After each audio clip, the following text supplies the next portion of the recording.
There's a strange assumption we almost never question, that if you're alone on New Year's Eve, something must be wrong. We don't say it out loud, but it's there in the jokes, in the pity, in the way we lower our voice when we ask someone, "So, what are you doing tonight?" And if the answer is nothing, "I'll be alone," the silence that follows says everything. Because New Year's Eve isn't just a night, it's a performance. Sociologist Irvin Yalom describes social life as a stage where we play roles, manage impressions, and perform versions of ourselves for an audience, even when that audience is imaginary. And on New Year's, the stage lights are brighter than usual. This is the night we're supposed to look happy, connected, celebrated, surrounded, fireworks outside, music through thin walls, group photos appearing online, one after another, as if everyone agreed on the same script. And somewhere in between those images, many people are sitting quietly, not because they failed to get invited, but because something in them stepped back. What's important to understand is this: psychology doesn't ask what you're doing. It asks what your mind is trying to regulate. Because being alone on New Year's Eve is not a single psychological act. It's a response to pressure, internal or external. And that pressure is very real. According to Leon Festinger, we evaluate ourselves by comparing our lives to others. New Year's Eve turns that mechanism up to maximum volume. Not because comparison suddenly appears, but because it becomes unavoidable. This night doesn't just mark time, it invites judgment. Did I do enough this year? Am I where I should be? Do I look like someone who belongs? So when someone chooses or ends up alone on this night, the reflex is to interpret it socially. They're antisocial. They're lonely. They must be sad. But that interpretation misses something crucial. Because solitude isn't always about people. Sometimes it's about noise. Sometimes the mind pulls away not because it hates connection, but because it's overloaded by expectation. Sometimes the nervous system chooses quiet as a form of self-protection, and sometimes, uncomfortable as it is to admit, being alone feels more honest than pretending to enjoy something you don't. This is why a better question isn't, "Why are you alone?" It's this: when you imagine being alone on New Year's, do you feel peace or relief? Peace suggests alignment. Relief suggests escape. Both are human. Both are understandable. And neither tells you who someone is, only what their mind is trying to regulate in that moment. Tonight isn't a verdict on your social worth. It's a psychological signal. And before we judge it, we need to understand what it's responding to. That's where we begin. There's a reason this question becomes louder on New Year's than on any other night. It's not random. It's not cultural coincidence. It's psychological timing. New Year's Eve acts like a checkpoint in the mind. Most days pass without force and reflection. But some dates behave differently. They interrupt momentum. They divide time into before and after. And when that happens, the mind does something automatic. It evaluates. Developmental psychologist Erik Erikson described human life as a series of psychological stages, each defined by a central question. Not questions we consciously ask, but ones we live through. And symbolic moments like New Year's activate those questions all at once. Am I moving forward or standing still? Am I building connection or drifting away from it? Am I becoming who I thought I would be? You don't need to sit down and think these thoughts for them to exist. The calendar does the work for you. That's why New Year's doesn't just feel social. It feels evaluative. It quietly asks you to measure your life, and measurement creates pressure. Because when time is made visible, so is everything unfinished. Every relationship that didn't deepen, every plan that stalled, every version of yourself that didn't quite arrive. This is where solitude begins to make psychological sense. When the mind is overloaded with evaluation, it seeks containment. When identity feels fragile, it avoids exposure. And when meaning feels unresolved, noise becomes unbearable. Existential psychotherapist Irvin Yalom wrote extensively about how certain moments force us to confront what he called the givens of existence, time, freedom, isolation, and meaning. New Year's Eve activates all four at once. Time because a year has ended. Freedom because another one is beginning. Isolation because no one can live your life for you. Meaning because the question, was this worth it? Quietly enters the room. That's a lot for one night. So when people say it's just a party, they're missing the deeper layer. The party is just a surface expression of something heavier happening underneath. This is also why social environments can feel especially intense on this night. Conversation turns retrospective. Questions become loaded. Big plans for next year. How was your year? These aren't neutral questions. They're invitations to self-disclosure at a moment when many people are least certain of their answers. For some, this makes connection feel nourishing. For others, it makes it feel invasive. And this difference has nothing to do with being social or antisocial. It has to do with psychological readiness. When the inner narrative feels coherent, being around others can amplify joy. When it feels fragmented, being around others can amplify self. So solitude, in this context, isn't a rejection of people. It's often a response to temporal pressure. The mind is trying to slow time down, to process, to integrate, to sit with questions that don't yet have answers. And silence, uncomfortable as it can be, makes space for that. This is why New Year's solitude feels different from being alone on a random Tuesday night. The meaning density is higher. The symbolic weight is heavier. You're not just alone with your thoughts. You're alone with a year. Understanding this changes the moral tone of the conversation. Because instead of asking what's wrong with being alone, we begin to ask something far more accurate. What happens inside the mind when time demands an answer? And once we see that, solitude stops looking like absence, starts looking like a response to psychological gravity. And from here, we can finally talk about the first side of that response, the one rooted not in fear, but in intention. Not all withdrawal is avoidance. That distinction matters, because there is a form of solitude that doesn't shrink the mind, it stabilizes it. A kind of aloneness that isn't about escaping people, but about returning to yourself. This is what intentional solitude looks like. For some people, New Year's Eve becomes a quiet threshold rather than a celebration. Not because they lack relationships, but because they sense that this moment asks for something different. Less stimulation, less performance, more honesty. Psychologist Carl Jung believed that periods of withdrawal were not only normal, but necessary for psychological growth. He called this process individuation, the slow integration of who you truly are, beneath social roles and expectations. Individuation doesn't happen in crowds. It happens in reflection. Jung noticed that when the psyche approaches transition points, moments of symbolic death and renewal, it often pulls inward. Not as a rejection of the world, but as a way to reorganize itself. New Year's Eve is one of those moments. It marks an ending and a beginning.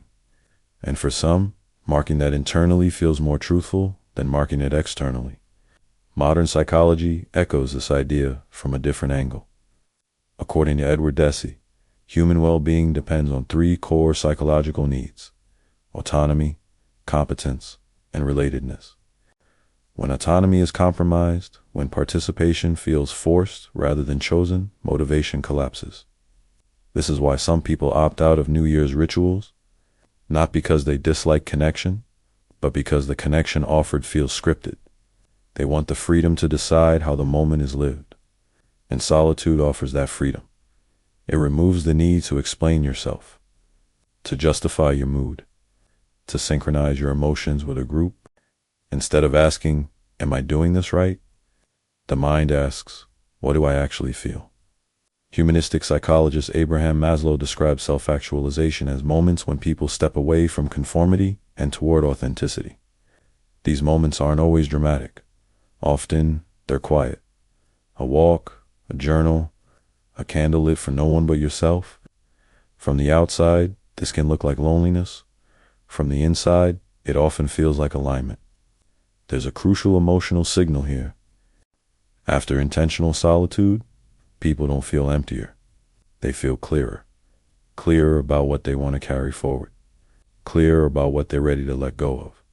Clearer about the pace they want their life to move at. This is not social withdrawal. It's psychological regulation. And it's especially common among people who are introspective, sensitive to overstimulation, or simply attuned to their inner state. Introversion, openness, and emotional awareness all make this form of solitude more likely, not as a flaw, but as a temperament. The mistake is assuming that presence equals engagement and absence equals dysfunction. But the mind doesn't work that way. Sometimes growth requires stepping out of the noise, not permanently, but intentionally. Sometimes connection deepens after silence, not during it.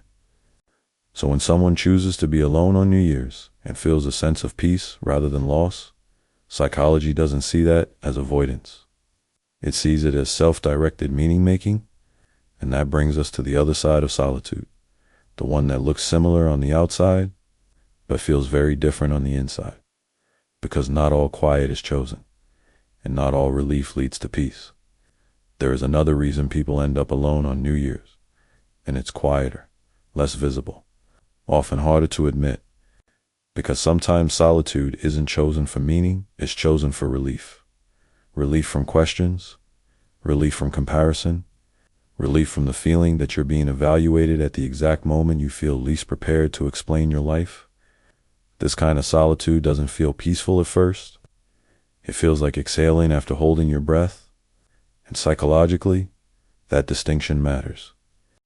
Attachment theory, developed by Bowlby, helps explain why social situations can feel threatening rather than nourishing for some people. When early relationships taught us that closeness leads to disappointment, rejection, or emotional overload, the nervous system learns to associate connection with risk. So when a highly symbolic, socially charged night arrives, avoidance can feel protective, not because the person doesn't want connection, but because they don't trust it to be safe. New Year's intensifies this. The expectations are high. The emotional stakes are unclear. And the cost of not measuring up feels especially exposed. Questions like, what are you excited about this year? What did you accomplish? Who did you spend the year with? These aren't small talk when your inner narrative feels fragile. They feel like spotlights. From a psychoanalytic perspective, Sigmund Freud described withdrawal as a common defense, mechanism a way the mind protects itself when stimulation threatens emotional stability. In this sense, avoiding New Year's gatherings isn't a moral failure. It's a nervous system strategy. The mind is saying, this is too much right now. There's also the weight of comparison. Social comparison theory reminds us that we don't evaluate ourselves in isolation. We evaluate ourselves against others. And New Year's environments, whether in person or online, are saturated with curated success, happiness, and togetherness. For someone already feeling behind, uncertain, or emotionally depleted, opting out can feel like the only way to preserve dignity. This is where relief shows up. Relief isn't joy, it's the absence of threat. And while that absence can feel good in the moment, it doesn't always nourish long-term well-being. Because avoidant solitude tends to be reactive, it's a response to fear rather than a movement toward meaning. After the night passes, the person may feel less overwhelmed, but still empty, less exposed, but not more grounded, safer, but not more connected internally or externally, and it's important to say this clearly. Without judgment, this is not weakness. It's learned behavior. Patterns of avoidance don't appear out of nowhere. They form when the cost of connection has historically felt higher than the reward, and New Year's, with all its symbolism and visibility, magnifies that cost. So when someone spends the night alone and feels relief rather than peace, psychology doesn't diagnose them. It listens.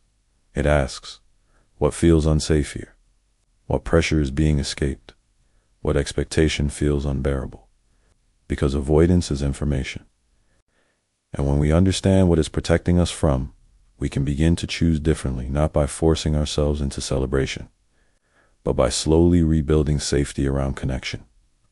And this is where the story becomes more complex. Because for most people, solitude on New Year's isn't purely one thing or the other. It's not peace or relief. It's often both. Here's where the story usually gets oversimplified, and where psychology asks us to slow down. Because in real life, motivations are rarely pure.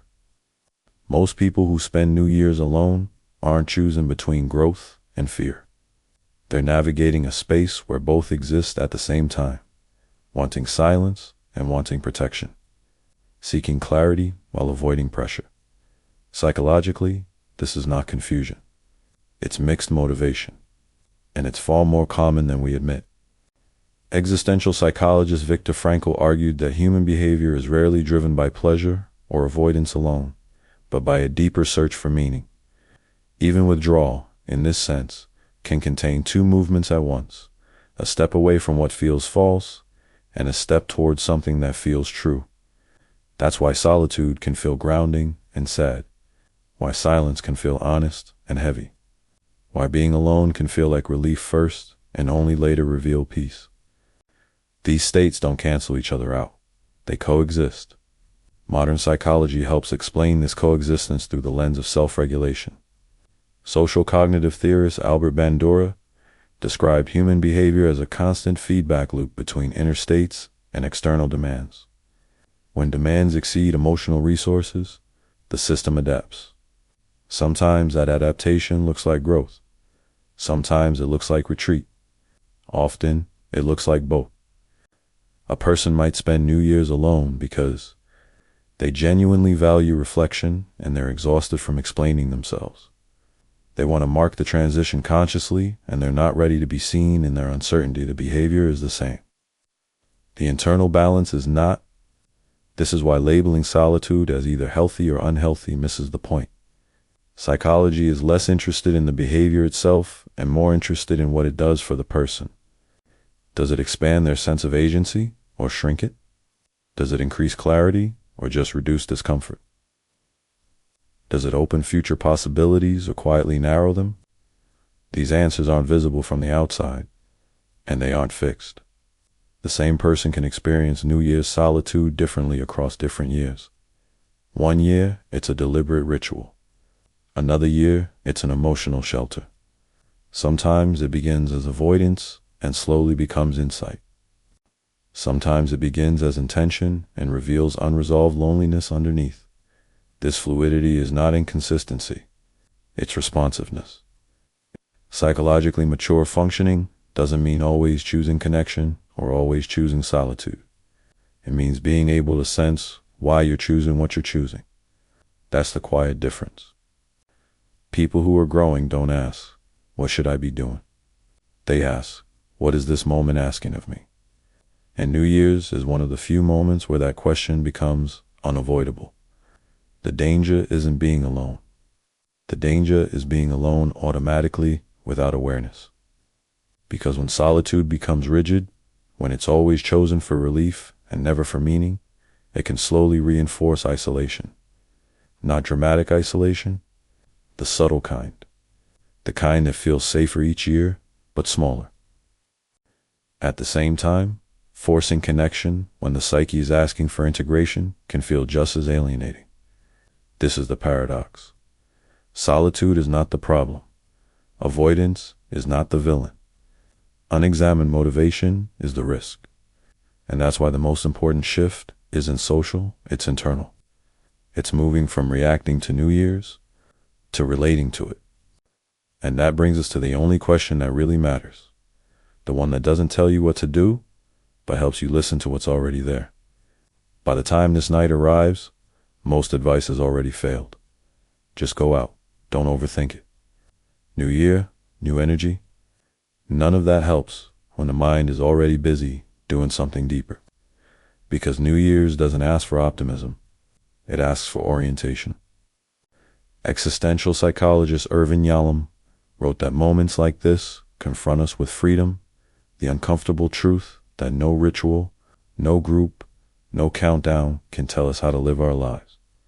They only highlight that the choice is ours, and choice always creates anxiety. That's why the most useful question isn't, should I be alone or with people? It's the one we introduced at the beginning, the one that doesn't judge, only reveals. When you imagine being alone on New Year's, do you feel peace or relief? Peace suggests something is aligning. Relief suggests something is being escaped. Neither answer makes you good or bad, but they tell very different psychological stories. Peace tends to leave space behind it. Space for intention, for meaning, for quiet confidence about what comes next. Relief tends to collapse space. It removes pressure, but it doesn't always replace it with direction. Understanding the difference doesn't require changing your plans. It only requires listening honestly. Self-determination theory, developed by Edward Deci and Richard Ryan, reminds us that psychological well-being comes not from doing what looks right, but from acting in alignment with our true motives. When motivation is authentic, even solitude can feel expansive. When it's defensive, even company can feel hollow. So the question isn't whether you should be alone. The question is whether your solitude is chosen or default. Whether it opens you or simply protects you. Whether it prepares you to re-enter the world or slowly withdraw from it. New Year's doesn't demand celebration. It doesn't demand productivity. And it certainly doesn't demand happiness on schedule. What it offers is a pause. A moment where the noise dips just enough for something honest to surface, if you let it. Some people will welcome the year with music and movement, others with silence and reflection. Psychology has room for both. What matters is not matching the ritual, but matching the moment inside you. And if you find yourself alone tonight, there is no diagnosis hidden in that fact, only information. Information about what your mind needs to regulate, about what feels overwhelming, about what feels meaningful, about what is ready and what isn't. The new year doesn't begin when the clock changes. It begins when you understand why you're standing where you are and choose your next step with awareness rather than pressure. That's not antisocial. That's psychological honesty. And sometimes, honesty sounds like fireworks. Sometimes, it sounds like silence. Both can mark a beginning,